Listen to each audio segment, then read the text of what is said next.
Welcome everyone. I'm here starting chapter 1 Bailey 27th edition Metabolic Response to Injury. Here I will be going through the first chapter fully. So, our learning objectives here to understand classical concepts of homeostasis, mediators of the metabolic response to injury, physiological and biochemical changes that occur during injury and recovery, changes in body composition that accompany surgical injury, avoidable factors that compound the metabolic response to injury, and concepts behind optimal perioperative care. Before diving into the basic concepts of homeostasis, let me tell about my perspective about homeostasis. Homeostasis is the bodily mechanisms which helps to maintain the steady state concentration and steady state volume and steady state values in the ECF. That's the main point here.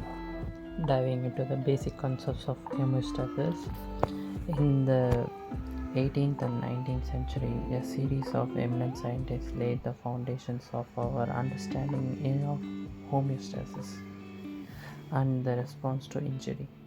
The classical concepts of homeostasis and the response to injury are: the stability of the milieu interior is the primary condition for freedom and independence of existence, by Claude Bernard. That is, the body system acts to maintain internal constancy. Homeostasis, coordinated physiological process which maintains most of the steady states of the organism. Walter Kena. That is, complex homeostatic responses involving the brain, nerves, heart, lungs, kidneys, and spleen work to maintain body constancy. The thing which fascinates me in these above lines, the spleen is an important organ for homeostasis. So many would have not heard these things. Now coming to this sentence, there is a circumstance attending accidental injury which does not belong to the disease, namely the injury done has in all cases tendency to produce both the deposition and the means of cure. It is given by John Hunter. That is, a response to injury are in general beneficial to the host and allow healing and survival. Actually, he is a Scottish surgeon. One interesting thing about John Hunter is during his century, 18th century, there is no distinction between syphilis lesion, gonorrhea lesion, and herpes lesion. So Hunter strongly believed that there is distinction between these three diseases. To prove his point, he actually injected a gonorrheal pus from a patient to his forearm. Unfortunately, the patient is also co-infected with syphilis. He also got syphilis. In essence, the concept evolved that the constancy of the milieu interior allowed for the independence of organism.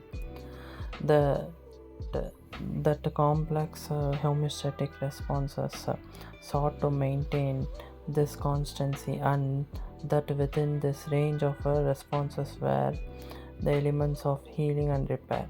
These ideas pertain to normal physiology and mild moderate injury.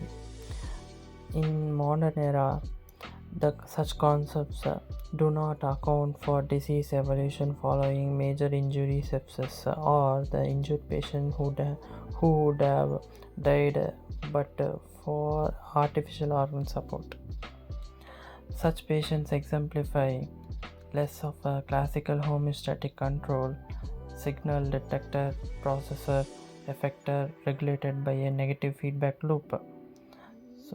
And more of an open loop system whereby whereby only medical and surgical resolution of the primary abnormality is returned to classical homeostasis possible. As a consequence of a modern understanding of the metabolic response to injury, elective, elective surgical practice seek to reduce the need for a homeostatic response by minimizing the primary insult, minimal access surgery, and stress-free perioperative care. In emergency surgery, where the presence of a tissue trauma, sepsis, hypovolemia often compounds the primary problem, there is a requirement to augment artificial hemostatic responses, resuscitation, and to close the open loop by intervening to resolve the primary insult. Example, surgical treatment of major abdominal sepsis and provide organ support, critical care while the patient comes back to a situation in which the homeostasis can achieve a return to normality. So here summary of this or basic concepts in homeostasis is the foundation of a normal physiology. Stress-free perioperative period helps to preserve homeostasis following elective surgery. Resuscitation, surgical intervention, and critical care can return the severely injured patient to a situation in which the homeostasis becomes possible once again. So we conclude this one. Shortly from the above lines, we can conclude that for small injuries, the body can heal itself. For large injuries, there should be need of any intervention like medical intervention or surgical intervention. Next, we are going to see about injury, which is a deviation in our homeostasis.